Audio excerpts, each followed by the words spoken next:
Hey everyone, welcome back to another episode of Cults to Consciousness. My name is Shalise Ansolo. We are live here today in Los Angeles. We are safe from the fires. Thank you for everyone who has reached out to us and checked in on us. We are safe, just keeping an eye on everything, and our hearts go out to everyone who has lost their homes or loved ones in the fires.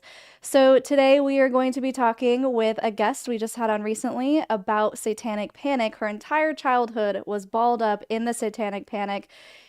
Oh, there's just so much to get into. I'm just going to bring her on real quick. Thank you for being here, Lydia Knight. It's so wonderful to be here, and it's fun to do a follow-up. I've just loved all of these beautiful comments and you sharing your stories, and it's been a wonderful thing to share the story here. Yeah, great to have you here. Thank you for jumping on. I know we do things a little bit last minute when it comes to the lives. You're like, hey, people are loving you. Let's do a live. So, for those who haven't seen the first episode, don't worry. We will fill you in on this one. So, you can watch this and then go back and watch her episode after.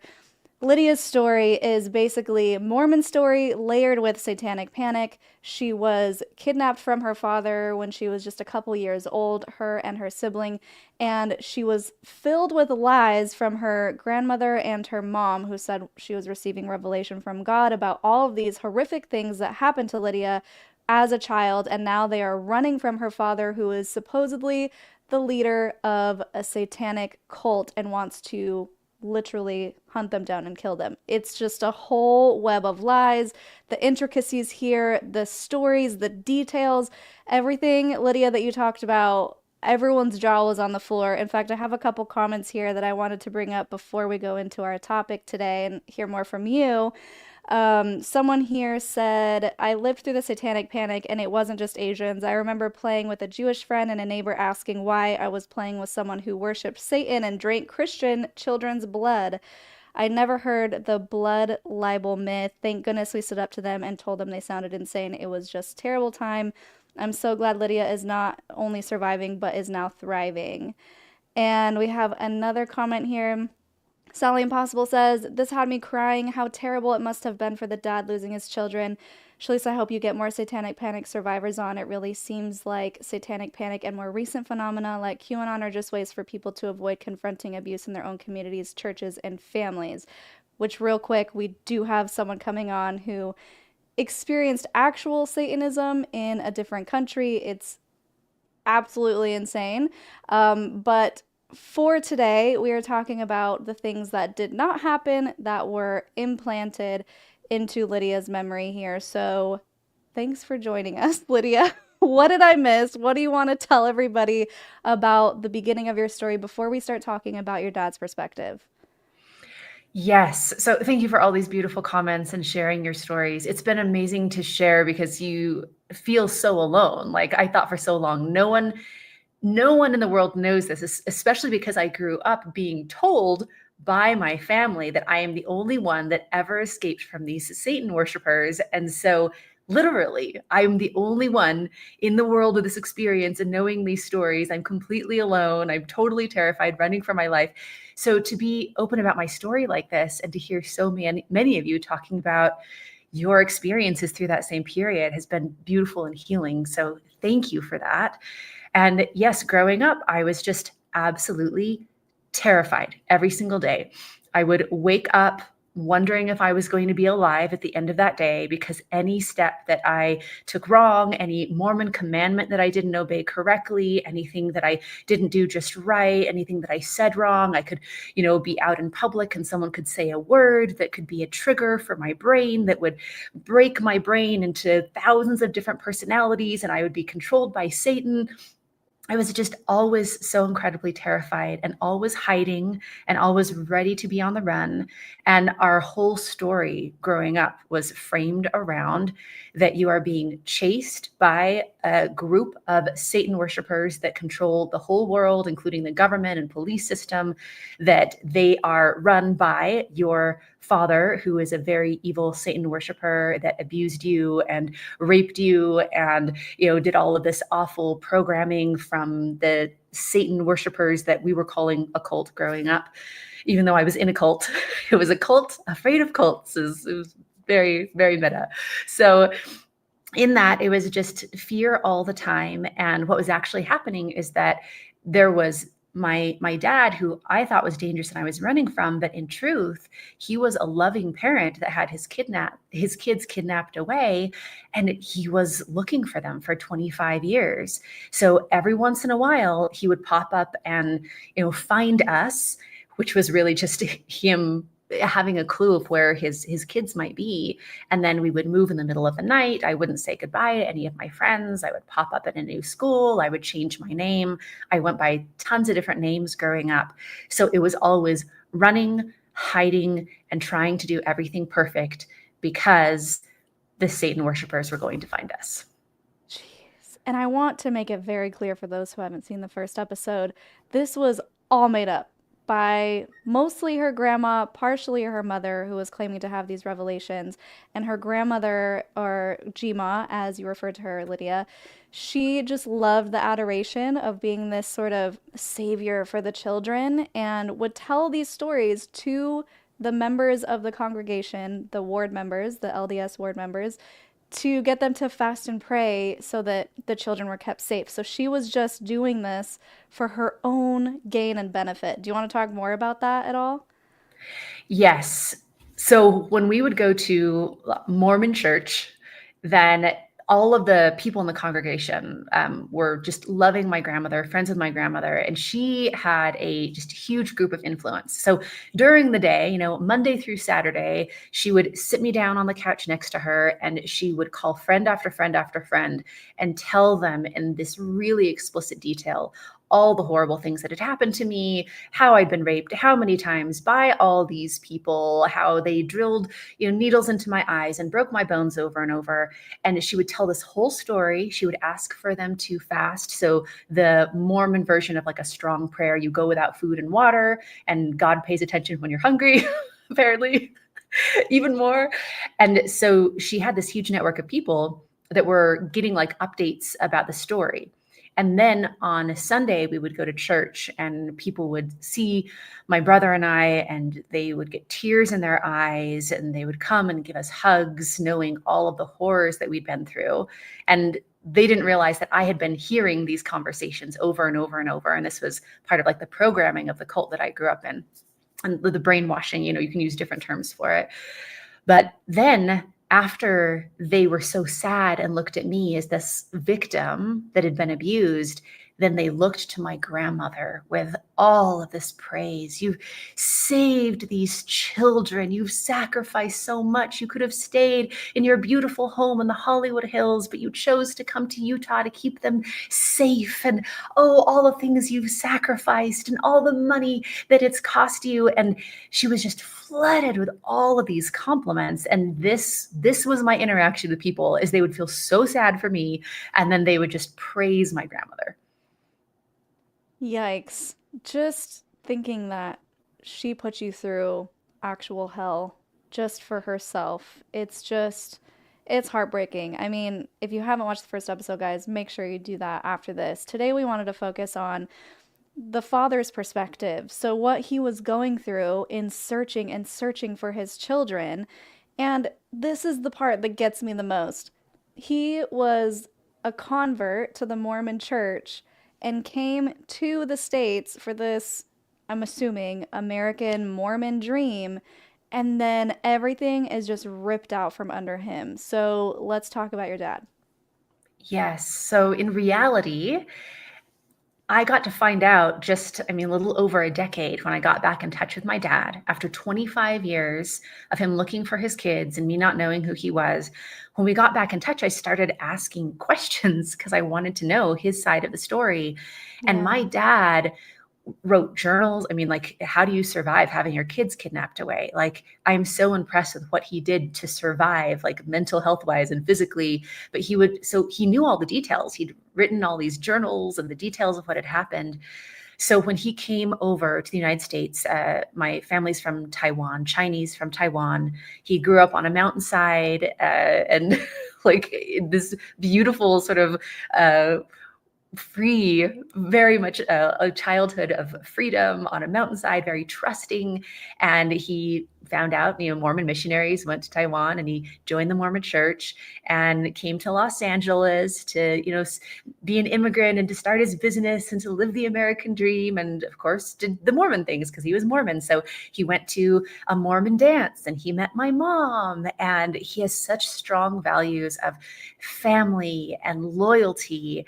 And my mother wanted to get married so fast. Like they hardly dated, I think, for even weeks. Like they maybe knew each other for a month. And she just really was like, let's get married, let's get married. And it felt fast for him, but this was a good, trusted Mormon woman that, he thought was wonderful. And so they got married very quickly. And that's how it all started, where his dream turned into something that ended up being terrifying. So before we get into all of the details, guys, if you're watching live, hey, I don't know if I said that before. Thanks for being here. If you have questions for Lydia, drop them in the comments below. Jonathan is at home. He will star them for us and help us put them on the screen. So I just wanted to say that before we dive in. Thank you guys for being here. So let's talk about what happened. You were 2 years old when you were taken, right? Yeah, just around that time. My brother was 1, I was 2. And yeah, it was something where my mother and my father had moved into his house. He came here, he built his own business. For a while he was making like $3 an hour and working all sorts of different hours to save up. And he saved up and made his own little like fish seafood business in Los Angeles. And he bought a home, and my mother and him, they moved into that home. And the marriage started falling apart a bit. My mother was having a really hard time adjusting. She'd lived with my grandmother, all of her life, and she wanted to quickly get out of Jima's home, but then couldn't really handle being in a relationship and all the things that comes with. And so things started falling apart. And what happened was he had this home that he had bought, and just a little while, like 10 days before I was born, my grandmother, so Jima, came to him and said that he needed to give the house to my mother as a gift to show his love for her and his loyalty. And he's just so trusting. And he's like, oh, of course, I didn't even think of it. And so he legally signed the house over to my mother. Then I was born. And then she quickly started spending less and less time with him and away from him. And he's trying to get his family back, and she's creating more and more distance. So that was how things started out. Then my brother was born. He didn't even get to see my brother be born, and we disappeared pretty quickly. So we can go into more details of how that happened. But yeah, like between when I was born and 2, it was all of this setting him up to not be able to see his kids. So I think it's important to at least just mention the mental health of your mother. Yes. Now, I think the most compassionate view of what happened is to assume that my mother has some pretty deep mental health issues. Most of these stories, yes, they're based on the Satanic Panic, but there was like a daily play-by-play of revelations that my mother was receiving from God of what happened, with all the details of abuse and other just wild things. Like she knew what animals were thinking, and she had the answer to like any question in the world. God would just like tell her. So there was that piece. And then there's this deep paranoia piece where she just to this day believes that Satan worshipers are after her and that my dad is chasing her, and it's all very scary. And so, yes, there was some mental health stuff then and now, but it was all fueling the story that Jima shaped and really created a narrative that served her best. Yeah. Wow. Oh my gosh, it's so much. Okay, let's see if we have any questions before we continue on with your father's story. And yes, thanks for being on. It's so fun to be here live. Hello, everyone. Batya, hey, what's up? You mentioned in your video that you have a brother. I just tuned in, so maybe you mentioned this before I signed on, but how is he doing now? Are you able to talk about him? Thank you so much for asking that. I do have a brother. He's a year and a half younger than me, and because we were so isolated growing up, it was just him and I. And we also didn't go to school for a lot of time. We homeschooled, which was pretty much like no school. So we would be at home and hear the scary stories. And it was just my brother and I all growing up. He's the only other person that shares my childhood memories. And when I got in touch with my dad about 12 years ago, something happened. My brother was told something where he cut off all contact with me. And he, to this day, lives in the basement of my grandmother's home. He's never had a job. He's never had a relationship. Oh, He's never gone to college. Um, I don't know of anyone that he has contact with in the outside world. Like, he had a few childhood friends that have tried to get in touch, and he just refuses to talk to anyone. And that has been a huge driving force of why I've stayed connected with my family, even after everything that's happened, because I still wanted to do something to have my brother know that there are options and that he could leave and that the story isn't true and that his dad is a good person. I've never been able to get that message to him. I've tried many times over the years, and my mother calls the police anytime I tried to send a letter or get in contact or even mention that I might want to see my brother. My mother has called the police multiple times. So that's where my brother is. That I think is like, my dad's okay now and I'm okay now and we're together. And I think the most tragic part of this story is the position that my brother is still in, because he's still afraid and he's a grown man that's in a basement that has food delivered to his door. mm. Oh my gosh. Yeah, we never talked about that in the interview. So thank you, Batya, for bringing that up and for sharing that, Lydia. Oh, that's heartbreaking. So, a quick follow-up question before we continue with your dad. Do you still talk to your mom or do you attempt to reach out aside from trying to get in touch with your brother? So early last year, because I have a daughter, she's 14 years old, and I wanted her to know the people she came from. Growing up, it was really painful for me that I didn't know my race. I didn't know who I came from. Like, I didn't know anything about that side of my past. And when I got back in touch with my dad, it was so healing to know, like, oh, my family's from Taiwan and there are people that love me and, and have loved me my whole life. And so I wanted my daughter to know the people that she came from. And Mm-hmm. so we took a trip back through Utah. I did get back in touch with Jima and went and visited her in sort of like amazing, it's a crazy story there too, but amazing circumstances where we could go visit. And Jima came over and she was, oh, so nice and charming, and brought over some family pictures for us, the ones that I show on my TikTok channel. But she probably didn't intend that. But Whoops. yeah. And in that visit, she got to meet her great granddaughter, who is my daughter. And then my mom ended up coming over, which was a huge surprise. I didn't know that I'd ever see her again. So she came over. It was 4 generations of women, and we were all there together.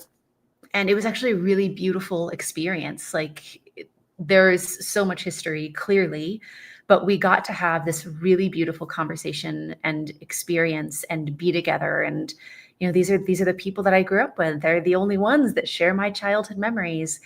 And so we thought that maybe there could be an opening there. But I did ask to see my brother on that visit, and my mother walked out the door and called the police, as is her thing.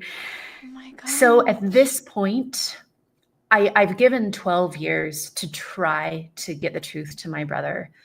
And at this point, I know that he's still alive.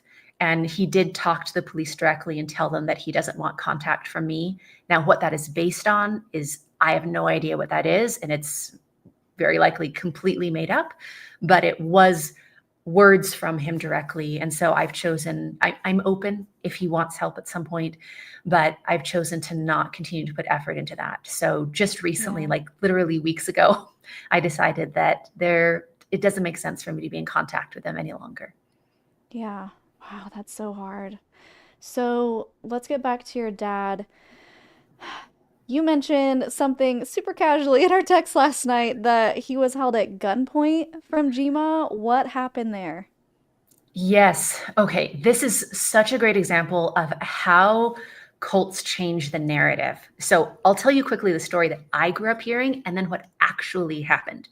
Okay. So, what I grew up hearing is one day my father decided to kill us all, as was his MO, and that he came over to our home in the Hollywood Hills and that he was banging on the windows and was throwing rocks at the windows and was yelling that he would kill us all, that my brother and I were balled up and crying on the floor. We were all so terrified. However, because of Gma's fasting and prayers and great faith in the Lord, that angels were holding the window up. So even though the window was all cracked and bowing in and out with every fist that he threw, screaming that he'd kill us all, the angels held up the window.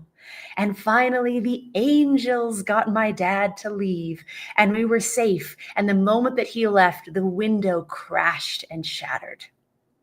So that was that version of the story. Here's what Okay. actually happened. So, my dad still had rights as a father, and he was supposed to be able to see his kids at least once a week. And Gma and my mother did all of this horrible legal stuff where they accused him of all of these things where he couldn't directly call them. He had to pay to have a lawyer call their lawyer. They made it so difficult for him to see his kids. So he would show up to see his children, which he looked forward to all week. He was, like, as you can imagine, just shattered and so sad to not be able to see his 1-year-old and his 2-year-old child Yeah. with such deep family values. And so he showed up at the house at a time where he was supposed to have legal visitation rights as a father. And they wouldn't let him in. They locked the doors and they wouldn't let him see his own children. So, yes, he was at the window and he was saying he wanted to see his children and please let him see his children. And he was getting worked up, of course. And his like foot went in the pond and he slipped and he fell. So now he's like, he fell and he's all wet and he hasn't seen his children for months when he's supposed to be able to see them every week. And he gets mad and he picks up a rock that's like in the pond and he throws it on the ground because he's angry. And the rock hits the window and cracks the window. So my grandmother comes out with a gun and she holds him at gunpoint, calls the police, as you might see as a pattern in my family by this time, holds him at gunpoint, calls the police, and accuse him of all these things. Like he's saying he's trying to kill us and he's trying to, Ugh. abuse his children. And so she holds him at gunpoint until the police arrive, and he still doesn't get to see his kids. And now things are even worse for him. So Yeah. that's what actually happened. Wow. I saw Jonathan put up a comment that was like, your Gma is a piece of work. I agree. Holy crap, that's so Truth. much. So, okay, what are some of the other stories that you found out about when you finally reconnected with your dad? Yes. So my dad, he was the only person in the United States. His whole family is in Taiwan, and then he has one sister in Canada. But in the culture that he grew up in, and I think this might be Chinese culture, this is something that I'm sort of freshly learning about because this wasn't part of my growing up, but definitely his family culture, that people didn't really talk about the problems they were having, especially when it came to divorce. Like no one in his family, has ever been divorced. It's just something you don't talk about. So he was not only alone in fighting this in a legal way to try to see his kids, but he was really alone emotionally. So when we were essentially kidnapped away and he wasn't able to see us, instead of going and getting comfort and help from his family, he stayed there alone in Los Angeles to be near his kids.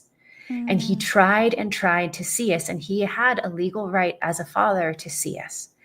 So what they did is they started accusing, like Gma and my mom, they started accusing him of all of these insane things, of the sexual abuse and of the Satan worship and all of this. and they got a restraining order, and they just buried him in legal fees. So remember, he had just signed his house over to my mom. So they are going through this divorce, and he has to sell his house, not only so that my mom gets this huge payout from the house that she didn't put any money toward, but he takes all of the money that he gets from selling the house, his share, and he has to put it all toward legal fees because they have buried him in legal fees. He has to pay a lawyer by the minute for his attorney to call their attorney to try to see his kids. He's supposed to see us every week. And it turns out, like, one of his journal entries was that to get to see his kids, it was supposed to be every week, and it took him more than a year to see them again from the last time that he'd seen us. And because he's putting every penny that he's earning trying to fight all this legal battle to see his kids, and because my mother took his home, he's living in his car. So my dad is going through this emotional terror of not seeing his kids. He's completely isolated, alone, and he's living out of his car and going and working in different ways that he can. And I don't know that there was any connection or foul play or anything in this, but it was just a horrible tragedy that his fish market that he had built up as an immigrant in the United States caught fire and burned down. Oh. So that's the situation that my dad is in, living out of his car and trying to see his kids. And he's just dedicating his whole life to this. And like everything tragic that can happen is happening to my dad. Mm-hmm. Oh my gosh, that's horrible.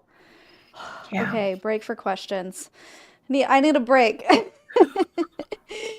MVP, thank you so much for joining us, and thank you for your super chat. As a father who lost several years with his children, the story of you and your father's reunion is one of the most beautiful I've ever heard. I was in tears. I was trying not to lose it during the recording, but I was just like, oh my gosh. Guys, you have to go listen to it. The moment that she reconnects with her dad is so beautiful. Okay, any other questions?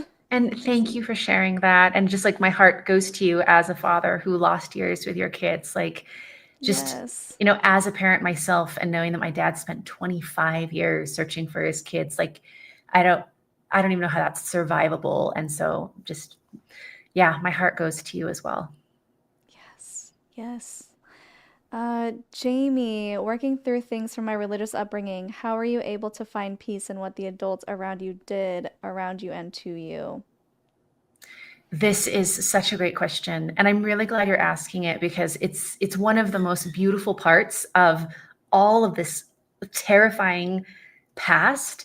One of the most beautiful parts of that is what's come out of it. So my life's work now, and what I've done for the last 14 years, is helping women to deprogram from patriarchy and oppressive religion and oppressive upbringings and past relationships and diet culture, all of the things that keep us down. So a huge piece of that, making peace, is understanding how to work with your own brain, because where we came from has created patterns in our brain and emotional patterns.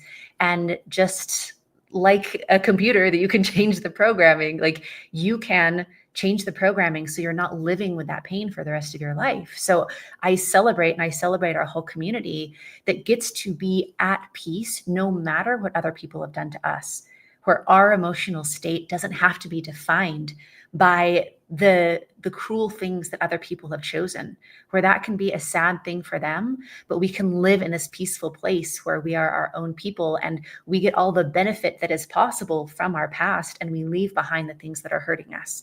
So I'm so proud of you on your journey, and know that it is absolutely possible, and that you can be in peace no matter what has happened to you, which I know is a big thing, but we've seen it happen literally thousands of times. We've worked with over 9,000 people. So we know this works, and you can be free and at peace. Yes. Yes, there is definitely a light at the end of the tunnel. It does take work and it does take time, and it's not linear. It's up and down and spiral and all over the place, but absolutely possible. And we'll link all of those details in the description so you can go check out Lydia's work. Any other questions? Laura, hello from Pasadena. Oh, I hope you're safe from the fires as well. Loved the first video, and I'm ecstatic I caught a live. Your dad is what unconditional love for your children looks like. We forget so often to uplift our amazing fathers. Yes. Oh, that's so Yes. beautiful. Love that. And I truly do believe that even though I didn't know about it, those 25 years of my dad loving me made a difference in my life. So for anyone who's out of touch with someone that you love, I do believe that it makes a difference and made a difference for me, even though I didn't know about it until later in life. Mm, yeah. So let's get back to your dad then. So he is doing anything and everything to see you guys. He's getting hit at every turn. What does he do to get himself back on his feet to keep searching for you? What's his game plan? Yes. So he's there in Los Angeles. He's trying to fight this. He's trying to figure out, he's living out of his car. He has, these memories of the few visits that we've had. For instance, when I was young, when I was, maybe 2, he could see us every once in a while, but because of what he'd been accused of, they were supervised visits. So he had to pay like a monitor by the hour to be with him and his children. And he wasn't allowed to touch us. He couldn't hug us. There's this picture of him with Mm, like his arms folded and he's there with his kids, but he can't hug them. And there was one time where, I'm little, I'm a toddler, and I'm like playing with these little bear toys, and I'm saying things like, "Daddy's mean." "No, Daddy's nice." "No, Daddy's mean." And I go over and I just, as a toddler, look at him and I'm like, "Daddy, are you going to kill me?" Because that's what I had been told. And when my mom came to pick us up, he's like, "What have you been telling our children, that like I'm trying to kill them?" He's like, "You're breaking our family apart. We're losing everything." And my mom's like, I would be losing more if I didn't do this. I think my mother has just been so obsessed with staying on Jima's good side all of this time. So these were like the few interactions that he had with, my brother and I while we were still in his life. Now, mm-hmm. he's fighting, he's trying to get us back, and he does decide to take a trip to Canada to see his sister there. And while he is there to have some sliver of comfort from his family, we move. We move from Los Angeles to Utah, and he comes back and he can't find his children. Mm, He's like doing everything he can, with attorneys, like, where are they? And, our family's attorney, on my mother's side was like, "Oh, we have no idea where the children are. We can't tell you. So you can't go and visit your children unless you know where they are." And he didn't see us for 25 years after that, when we disappeared to what I know was Utah, but my dad had no idea. So that was the kidnapping piece of it, where we just disappeared while he was out of town. mm-hmm. Heartbreaking. I cannot even imagine the pain that he must have been going through losing 2 of his children and not being able to do anything about it. That's just, it's awful. Let's see if we have more questions here. Oh, thank you, Whitney, for the $2. We appreciate you. Okay, Heather says, has your mom ever acknowledged that what she did was wrong and took so many years from you? It's a great question. Oh, wouldn't that be nice? This is a great example of, you can heal even if the people that hurt you never make any sort of gesture toward that healing. Ugh. No, my mother has never, ever admitted even the possibility that anything she said might be incorrect or even off, or there could be another truth or perspective to it. I remember early days when I found out that this wasn't true, I confronted her multiple times and said, I'm not mad. I just want to understand. Like, can we just talk about it? And she's like, "No, if we talk about it, then you could have the triggering that the Satan worshipers put in your brain triggered, and then you would be completely in control of Satan. And I would rather you think that I lied to you than for me to break your brain because of everything that's happened to you." So just totally shuts it down. I did ask Jima years later, because Jima is always very like, charismatic and like, oh yes, of course. And so I was really clear with Jima. I'm like, you raised me in a way that was terrifying, like absolutely terrifying to tell me these things. And so she has admitted that, yes, it was terrifying, but yes, it was true. So she's always stuck to that story. But it's weird because Jima is always, going to have like the charismatic take on it. So she'll say things like, "Oh, I'm so glad that you and your dad found each other, and how nice that you have a relationship with him." No, she didn't, Lydia. No, No, absolutely. she didn't just gaslight you. Are you serious? Your whole life you've been moving in the middle of the night. She's been making these calls about how he's trying to kill you, and she's like, "Oh, that's so nice." What? Yeah, it's so messed up. I'm clear with her. I was like, how on earth can you say that? You told me my whole life that I was going to be killed. Here is the extreme gaslighting and how she got around that. Jima's story is, and she just like didn't even skip a beat. Like she just had this like ready to go. It was wild. So I was like, okay, if he's this horrible, dangerous person, how can you be happy that I have a relationship with him and found him? And she's like, oh, well, because of all of the fasting and Stop. prayers Stop. that we have Stop. done all of these years, there has been a miracle. Mm-hmm. Jesus gave us a miracle where, quick context to satanic panic.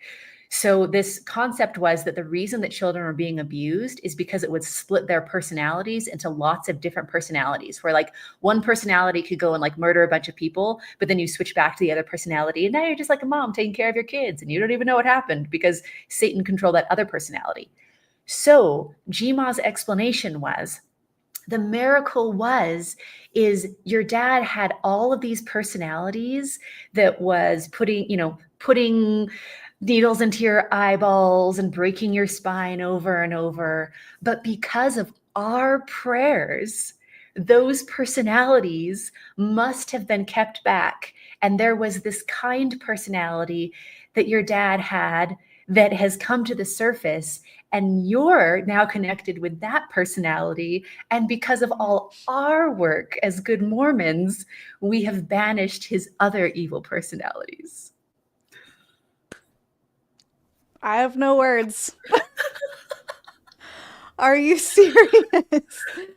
Did you just, I mean, you had to have had some sort of reaction like me, right? Just like gobsmacked. Did you respond? I mean, in a gobsmacked way, like, because it all checks out with the narrative. It's like, God, it's so ridiculous, but it's like, oh, yes, I guess if you spin it that way, you're still the savior of the story, and of everything course. just turns out great because it all fits in with your story and view of the world. Ridiculous. Oh my gosh, someone said, I think your grandma is also drinking the Kool-Aid herself. I mean, at some point you have to believe it yourself, right? I mean, I don't know. I don't even want to pretend that I can get inside her brain because I have no idea what's going on in there. There was another really great question from Laura here. Is your dad still a practicing Mormon? Such a great question. Through those 25 years, did he lose his faith? This is a great question. So my dad was a Mormon missionary in Taiwan. Like he was all loyal to the Mormon church. He was so No excited way. to, He went on yeah, a mission to Taiwan? yeah. So he went on like a mission, but it was still in Taiwan where he was living. It was like a local mission. Oh, got it. Okay, So okay. yeah, yeah. So he like gave his life to the church. Moved to the United States. He got married in the temple. Like all of it. And he fully believed that that was a community that would be there for him. So when he lost his kids, when he couldn't get in contact with them, he went to his Mormon bishops, which is like the leader of the congregation. He went to Yeah. other people in the Mormon church. He's like, will you please help me to get my kids back? No one, no one would help my dad. Everyone turned their back on him, said, well, maybe you should just wait till your kids grow up and come find you. why don't you just let this go? Like, this, he's losing his What? kids, and people are telling him in the Mormon church that you should probably just let this go. And so he became pretty disenfranchised with the Mormon church, for sure. And he did. He left the Mormon church when no one would help him. He had friends from his mission that he stayed in contact over the years. And I found out later that sometimes when my dad would contact us through, he would track our Mormon records to try to find his kids. That was through some of his friends in the Mormon church. So he still stayed connected. But when I found him again 25 years later, I asked him these really hard questions like, were you part of a cult? Did you lead Satan worshipers? And in Chinese, cult translates to evil church. And so he was trying to be really honest and forthcoming. And so he said, well, when the Mormons wouldn't help me find my kids, I went to the Catholic Church for a while. Is that what you mean? Is that the evil church? So like, Guys, for context, it's because early Mormon days, that's what they were talking about with the Catholic Church. That they're like, it's the great abominable church. It was like this whole thing, just so this isn't coming out of nowhere. I just want to add context there. Oh, yes, bless his thank heart. you. So yeah, there's so much context with how all the racism is woven in and like all of this. But yeah, so yes, he did leave the Mormon church and he went to the Catholic Church for a while, but then he found what my dad, if you ask my dad, like, how did you get through this? How are you okay? My dad is all about, and I think this is like so sweet and beautiful, the universe. That's the religion, the faith that my dad found, is he started studying like space, like the stars and planets. And he realized that the universe was so big and he was so small. And that is what gave him comfort for 25 years, is knowing that there was a big universe out there. And he's like, if you ask my dad, like, how many miles is the sun from this thing? Like, he has all these universe facts because like Yeah. that was the thing that he found. So, but no Oh. longer the Mormon church. Well, I'm glad to hear that. And I'm also really surprised. I wonder if your GMA got to his word or something because that feels, based on growing up in the Mormon church, it feels, and wouldn't you say too, that it's weird that they would say, forget about your kids, move on? Like the Mormon church is so family focused. If I could give them credit for anything, it's family is everything, right? I hear that, and I think people of color in the Mormon church have a really different experience.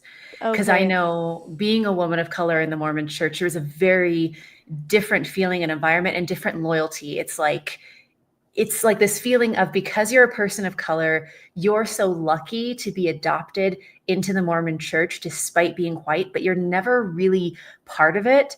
And they had a very integrated community. So people were choosing sides and everyone chose the side of my grandmother. And even when it came, to legal things, and I mean, yeah, there was a lot of racism, not only like Okay. being a Chinese man in the 80s and how the court system is so skewed toward women with this sort of benevolent sexism, but then also the racism in the Mormon church.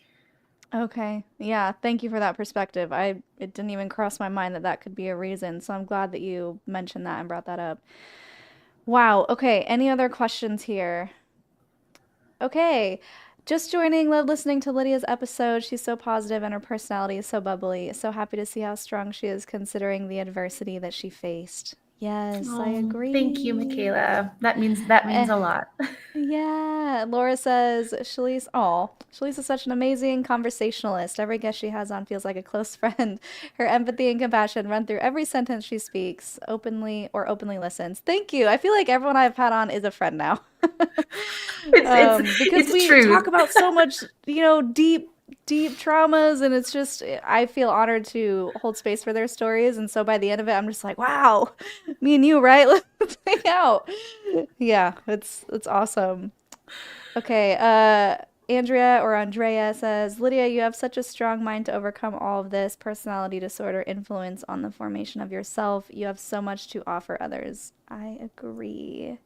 I Thank you so much. agree. I appreciate that. And it's a predictable system and it's a learnable system. And I am so grateful for the principles where we can, because I look at how my brother is living now and how I'm living now, and that there really is healing that is possible. So thank you. I appreciate that acknowledgement. I hesitated for so many years to tell the story. I just thought it was so bizarre and so weird. And it's been beautiful to see that people can see that you can be just thriving on the other side of it and acknowledge everything that's happened. So thank you. Yeah. So, for those who have not seen your episode yet, how did you reconnect with your father? Yes. So after 25 years of being not only not in contact with my father, but having no idea who he was, like I had very fuzzy early memories of him. I didn't feel any sort of like connection to him. One day I was meditating and I got this just strong feeling of that my dad was going to die and I will have never known him. And so even though I had known the story I had been growing up with wasn't true, I didn't feel any action around it. It was like, well, weird, but like, I guess I'll just keep on living my life and raising my child. But I realized like, oh, this is important to reconnect with my dad. So through a series of, finding an email and the beautiful timing of him moving back to the United States, like within months of me reaching out and us happening to be like a 5-hour drive away from each other, then we got back in contact. We met up at a Starbucks in Asheville, North Carolina. And I walked in having no idea, like, you think, how is this going to be? Like, am I going to be terrified? Am I going to have a panic attack? Am I going to feel no connection? What is this going to be like? And, I walked in and I saw him, the back of him sitting there in in this baseball cap that he always wears. And he turned around and he was this old Chinese guy that looked like me. And we both just broke into tears and hugged. And it was just such an instant knowing after not knowing each other for so long. It was just an instant knowing. And it was a beautiful, beautiful conversation and connection. And he was there with, his wife now and my little sister that I didn't know about. And he got to meet his granddaughter that he didn't know about. Yeah. And he took out this picture from his wallet that was just crumpled and worn. And his wife said he's looked at this picture every single day for 25 years. And it was a picture of my brother and I when we were little, like last time that he saw us as toddlers. And he had looked at that every single day. Mm. My heart. Oh my goodness. It's just, it feels like a movie. Jonathan was telling me that the other day, he's like, "Oh my gosh, it's like a movie. Like I can see it," because he's obviously a director, the camera guy, producer. So yeah, I was thinking that too. I was like, this should be a series. So wow, what a wild ending. And that's not the ending because obviously you continued your relationship, and I'm so glad. He's still with us? I was like, wait, did he pass? No, he's still with us No, no, because we no, were he talking is. about Yeah. potentially having him on. Maybe he'll come on and talk about his experience after your book comes out, and I would just love to meet him.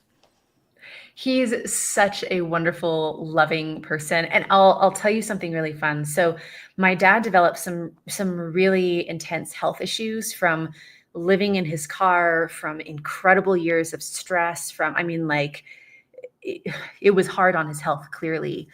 And so he had these health issues that he'd lived with that essentially doctors told him, like, this is not curable. This is going to be something that, this is what's going to take you out. When my dad and I got back in contact 12 years ago, my dad got like super into, I've got to be really healthy so I can spend as many years as possible with my daughter that I found. My dad plays hours of basketball with like these big dudes at like the Oh, YMCA. I love that. He's like, they call him Sky Hook because he's just like this little Chinese guy, but like he has like this, he can throw the ball like I'm not a sports person, but like throw the ball from far away. And he'll like go out on bikes and like bike rides. And he went to the doctor recently and he has cured himself from what was supposed to be this incurable health problem because he has just been so committed to being healthy so we can have lots of years together. He's Oh, amazing. that's the sweetest thing I've ever heard, and I can just picture it. That's so cute. That's so cute. You said he's a 70-year-old man just like dribbling down the court. Yep, he's like in his mid 70s. He's just like super into like his thing in life. Like he will text me this at least once a week is safety first, safety first. Like I'll be like, "Oh, hey, I'm traveling to this place." And he's like, "Wear your seatbelt. Be safe. Be aware of strangers." Like he's Yeah. just so into you don't have anything if you don't have your health and your safety. So it's incredible to me that that's who he actually is. And then this picture that was Yeah. painted of him, it like couldn't be more opposite. Yeah. Wow. Okay, let's close out with a few more final questions. What do we have here? So many people on with us. Thank you guys for joining. Yes, Okay. hello everyone. It is so fun to see you here.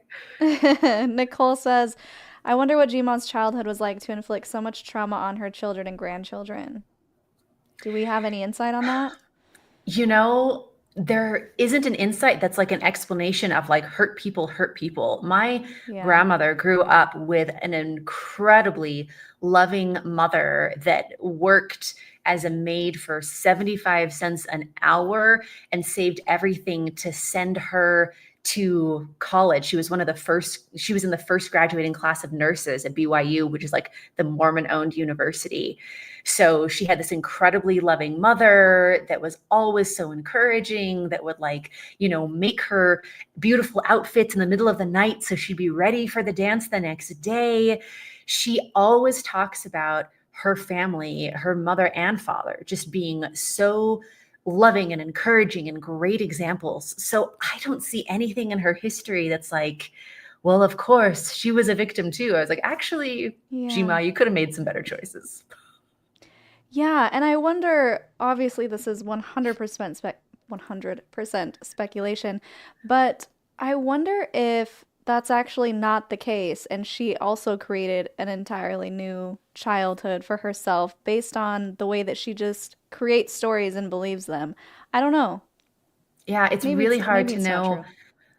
but it's hard to know what's true, right? It's like Yeah, I have yeah. all of these facts in my head from growing up that I have to be like, oh, wait, I heard that from my mother, Jima. Like that might not be true at all. In fact, Jima has, like when you want to do your personal history and they have those services where like you say your stories and they put them in a book with pictures and you can like give Yeah. them to your grandchildren.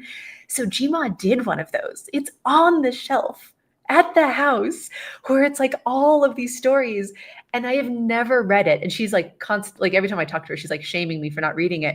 But I'm like, this is just a book Why? of lies. Like none Yeah. of this is going to be true. So it'd be so weird. Like I Yeah. started reading the first story and it was like her saving an African baby in Africa and like the village praising her. I'm like, I should read some of those stories to all of you. I could read them if Wow. we all read them together. Yeah, that's It's hard.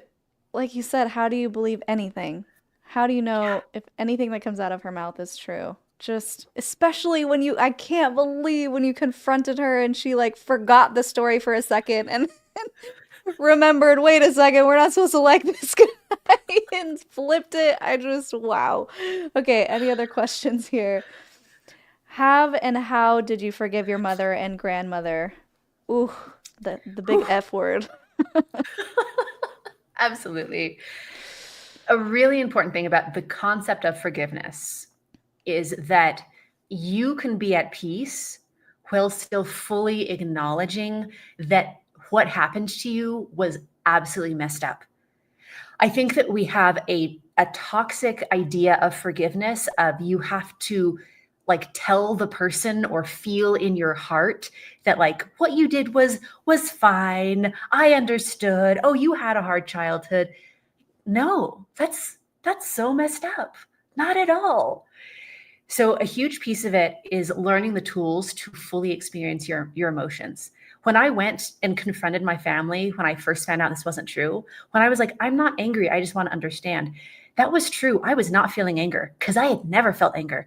I had been taught my entire life to not feel anger. That is a feeling that I had just suppressed until it just felt like something so outside of my identity. I thought it was just irresponsible when people felt anger. So to move through that and understand how to fully process the emotions in a really valid way of, yes, this happened and this is the emotion that it brought up and I'm fully processing these emotions because it's not happening now. The emotions that we feel around it are from our past. So we can literally process through those and have them be in our past where they belong. And then you can acknowledge the wrong that these people did, fully own that, and then be in the healing of you. So forgiveness is not even quite a word. I know that in our community, we don't use that so much. It's more about deprogramming from the stuff that's still hurting you and then being in this place of solid, thriving joy because you found yourself again. You've healed yourself from what other people might have hurt in you, but you get to leave that in your past and create the boundaries that you need to in life as well. Yeah. So what you're saying is kind of like forgiveness, not in the sense of it's okay what you did or I'm acknowledging you for where you were in that time of your life to do something to me. It's just being able to move forward without the weight on yourself. Is that what you're saying? Exactly. Like forgiveness is the healing and the leaving that behind and not continuing to bring it into your present and your future. Yeah. Yeah. Yeah, I can get behind that. I also don't like the F word. I'm like, meh, I'll get there one day, maybe. We'll see. And it's a I really love that important other people concept can to get bring up there. though. Yeah. And I'm so Yeah. glad that you asked that question because like if we all knew how to be at peace and to no longer be affected in our present from what happened in our past, like that's what changes everything. And I think Yeah. when people use the word forgiveness, that's what they're trying to get at is how do I not hurt today because of something that I didn't choose in my past that someone else did to me? I think that's the difference is most people think that forgiveness is telling the other person not to hurt from their past, but in reality, it's just accepting peace for yourself regardless of the other person at all. Absolutely. It has nothing to do with them. It has to do with your emotional and mental experience now. Yeah. I think it's because religion typically uses forgiveness as a weapon of bypassing or not holding people accountable. It's just forgive. You just need to forgive and all, and that's what triggers me. I'm like, I don't know about that. Pass. Yeah, that concept Okay. certainly excuses and supports people hurting others. Yeah, yeah, that's why I don't like it. Okay. Sunny says, were you nervous to have your own children considering everything you've been through? That's a great question Oh, too. great question. So, when I made the decision to have a child, I was still Mormon. So I didn't consider it. I just knew I'm a Mormon woman, so this is what I have to do. And I wasn't really drawn to having children.